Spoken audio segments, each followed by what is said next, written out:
This interview is brought to you by Comcast Government Services. Find out how Comcast Government Services is providing solutions to the federal government that enable mission-critical network transformation designed to scale with evolving needs. Visit comcastbusiness.com/fedgov to learn more. Hi, I'm Jordan McDonald, staff writer with GovCIO Media and Research. Today, joined by Randy Resnick, Chief Zero Trust Officer for the DoD's Zero Trust Portfolio Management Office. Thanks for joining us, Randy. I am very happy to be here. Absolutely. So here at TechNet Cyber, we've heard a lot about zero trust, cybersecurity, obviously. It's been a very popular subject here. Yes. Could you help me understand why zero trust is so important to the DoD's cyber mission? Jordan, this is like the most important thing the Department of Defense has been doing in cybersecurity in probably 2 decades. It's a new way of thinking about protecting our important data in the Department of Defense. It directly addresses the threats that we're facing today, and it directly kind of answers the question of the velocity and the variety of attacks that are coming at us. Zero Trust has the ability, by definition, of blocking everything that's not allowed. So if things are coming at us like attacks for inside or outside the network, Zero Trust completely blocks them. And so from a cybersecurity defend point of view, at the Security Operations Center point of view, they're only seeing really elements, attacks, let's say, that are important for them to focus on. And really the noise floor disappears much more than it looks like today. Absolutely. And so could you help me understand the DoD's journey to zero trust implementation? How far along is it, and what goals and, I guess, benchmarks are you setting to fully reach it? So the Department of Defense has been working zero trust for approximately 5 years. It's been 2.5 years since I came to the Department of Defense in the Chief Information Officer, DoD CIO's office, with the establishment of the ZT Portfolio Office, and I'm leading that up. So in the 2.5 years that we have been there, we put out a number of really foundational zero trust documents that we believe is absolutely necessary to create, a repeatable processes that allow the DoD to replicate zero trust strategies, to deploy things. So we had to do things like basically define zero trust. We had to define our goal for zero trust. We had to write a strategy for zero trust. Most recently, we came out with the NIST 853 controls for zero trust. We had to come out with an implementation plan and a deadline for zero trust. So things that now look simple and obvious today were not so obvious at the beginning. And so as I grew, the team and the portfolio office grew, these were the things that we were focusing on, in addition to the outreach that we really needed to do. We also most recently collected the implementation plans from the components. That's extremely important because the portfolio office is supposed to track progress. So we set a deadline, maybe we can get into it in later questions, of the end of fiscal 27, September 27, for us to achieve what we're calling target level zero trust, which is that level that we believe would stop an adversary or create tremendous friction for the adversary to exploit DoD data. So the first round of these implementation plans came into us in October 2023. We received more than 40 implementation plans. We evaluated all of them, but they, while we passed them, they still were, in our eyes, not fully complete in terms of allowing us to track implementation progress. This round, we're coming out with guidance to the components. When we receive this year in October 2024, we're going to be asking for very specific diagrams according to the DODAF that are understandable by anybody looking at it, because the DODAF is a standard picture of a certain level of the infrastructure. And so we want to get to where are you going to be implementing courses of action 1? Where are you implementing courses of action 2? Where are you implementing courses of action 3? We're not exactly interested this year on what solution you're choosing to get there, but we want to know architecturally where these solutions for ZT exist. We want to make sure that 100% of the terrain within the Department of Defense is covered with ZT, because that's our charge. NIPR and SIPR need to be 100% covered.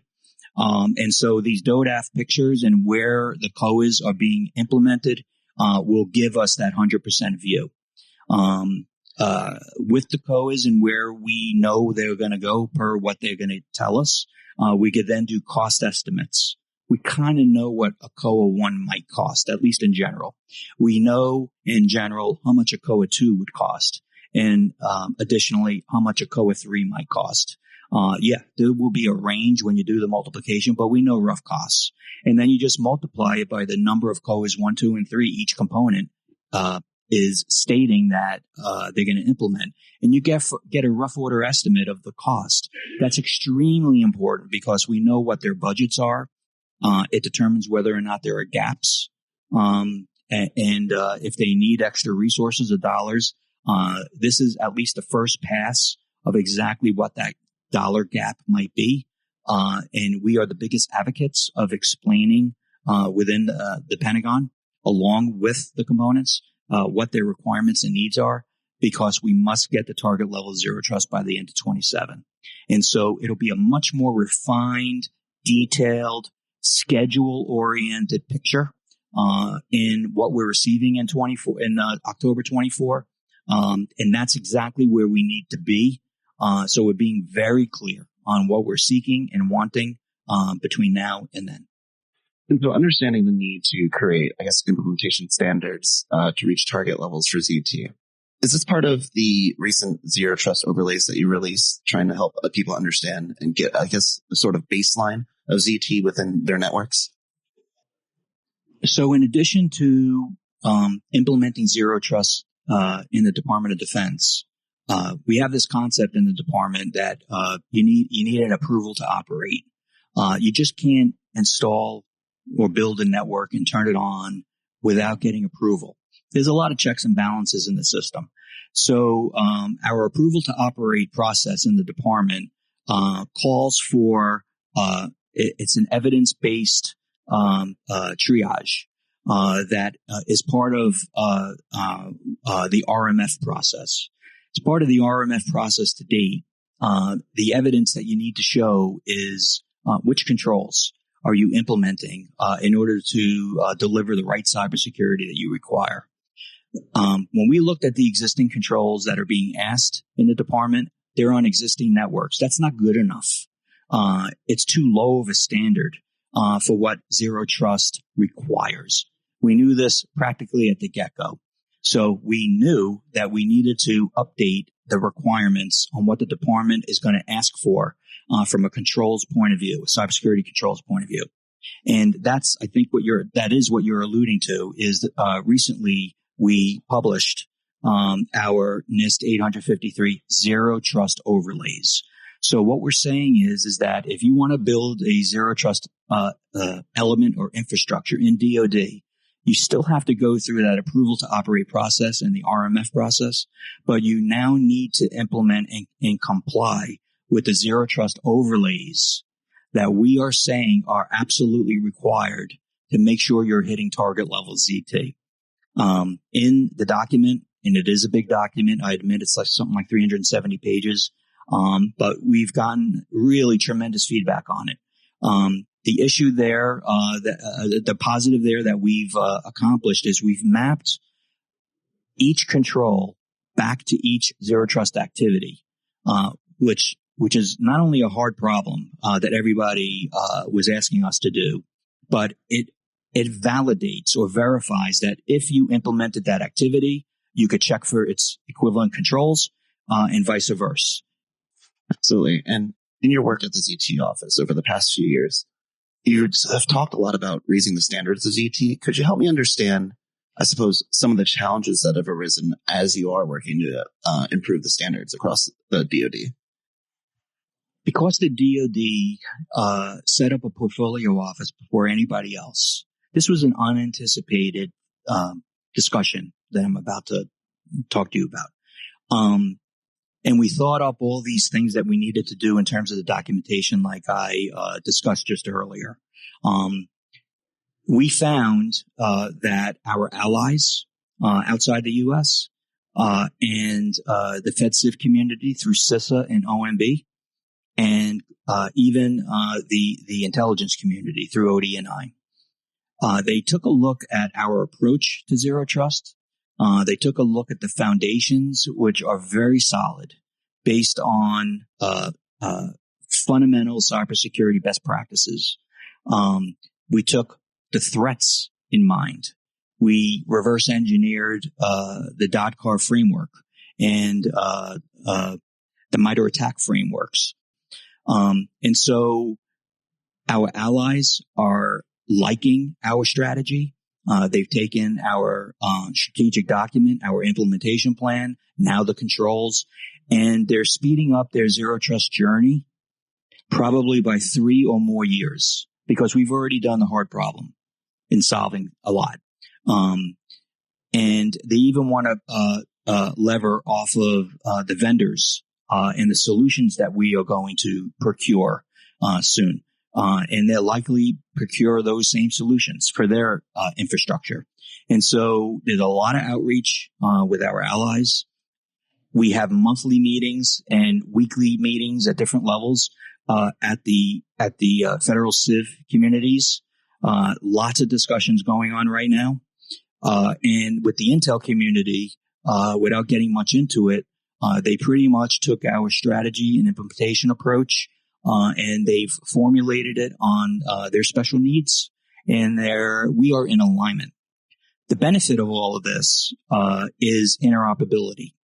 This is key, because if we want to communicate with our allies, Intel community, mission partners, we need to have interoperability. We want to make sure that there's no issues. This week, you spoke at TechNet Cyber about a memo that you're hoping to release, a DTM, to eliminate, I guess, ambiguity within the department about zero trust standards. Could you help me understand what that DTM is and why it's necessary? Sure. So the Directive Type Memorandum, DTM for short, is a way for the Department of Defense, before they write a DoD directive or policy. The DTM is a 1-year document that you could extend another year afterwards, but it's a quicker way of describing to the department certain roles and responsibilities for whatever mission that is. There's many DTMs that are out there. We in the portfolio office, early in our stage when we first began, so we're talking, sometime in the year 2022, which we have never forgotten. I have never forgotten. We were challenged on whether or not the ZTPFMO underneath the DoD-CIO had the power, the literal responsibility and role to tell or command a military component what to do.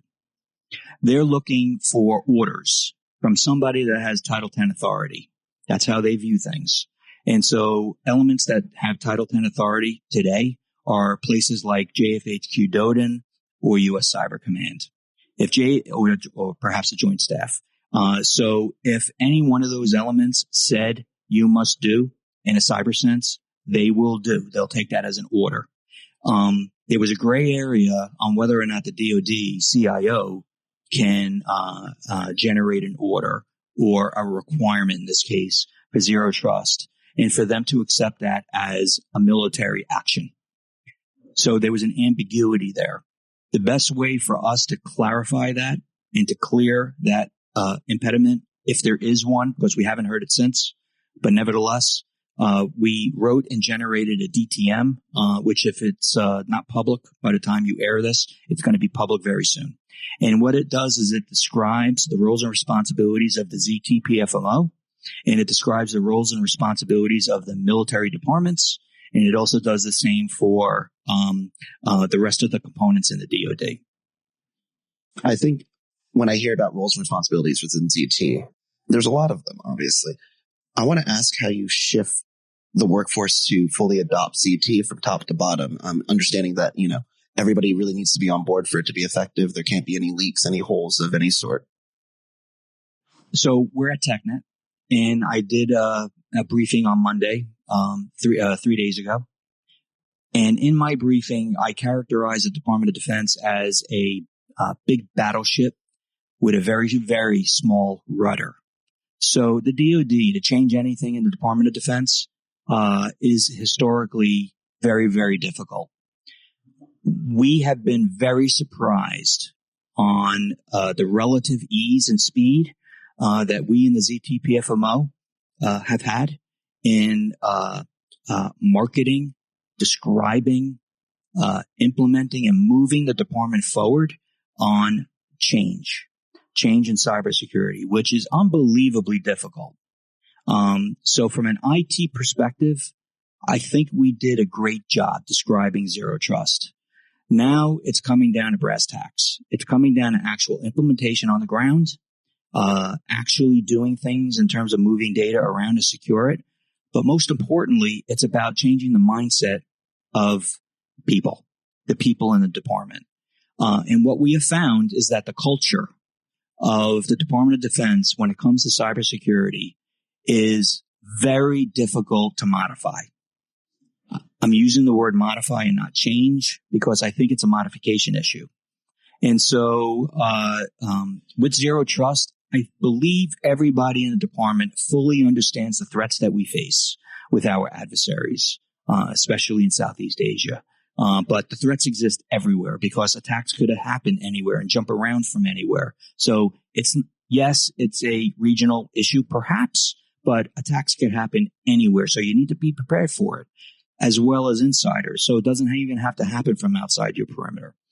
So that's the beauty of zero trust. So in order to change the mindset that cybersecurity needs to go and we're heading with ZT, there needs to be a education process of taking folks that have 20 and 30 years perhaps of experience in cybersecurity and changing the way they think about implementing cybersecurity going forward. Suffice to say, it's that ship with the small rudder. The way we have tried to accomplish and get around that is by engaging with the combatant commands live. That still is a powerful thing rather than just video in the day and age of the issues that we're facing with COVID. We're coming up with training courses with Defense Acquisition University. We now have 6 courses online.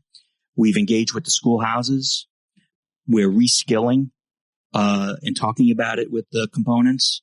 But in the end, it's going to take time. And that was kind of my message on Monday is the culture needs a change based on leadership's insistence that your job is a lifelong learning experience and you just don't pause in place, especially in cyber. If you do that within a few years, you're behind. Understanding that the ZT PMFO has been a leader when it comes to government zero trust implementation and obviously trying to educate other departments on how it works.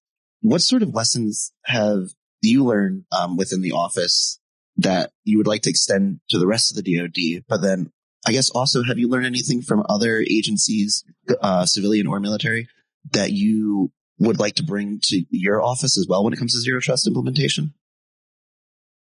So some of the lessons learned that we have had over the last 2.5 years, somewhat surprising, especially in the importance, at least from the department's perspective, because the Department of Defense runs on dollars. And probably private industry does as well. But I believe, at least I think I believe, not so obvious in a way. If you don't have resources to do something in the department, it's impossible to do it. And so when we come out with a new requirement for cybersecurity, it immediately asks or begs the question, do I have the resources to do this? And so a lot of what the ZTPFMO has been doing for the department is advocating for resources and dollars in order to move to zero trust. What people don't necessarily realize is that the transformation to zero trust actually means that you have to sustain two different architectures for a certain period of years because they're going to overlap. If we have a requirement, for example, of getting to zero trust by the end of 27, that means the existing infrastructure is going to be there in 2027, in perhaps even 28 and 29. And then ZT is going to be picking up in 27, 28, 29. So for those 3 years, the budget requirement almost doubles. And so department recognizes this. So funding is an issue, and that was a big lesson learned for us. Anybody that's implementing zero trust will face the same issue. If you are transforming into ZT, there's going to be a period of a few years, depending on how fast you're going to be moving, where your sustainment budget is going to go up 1.x%.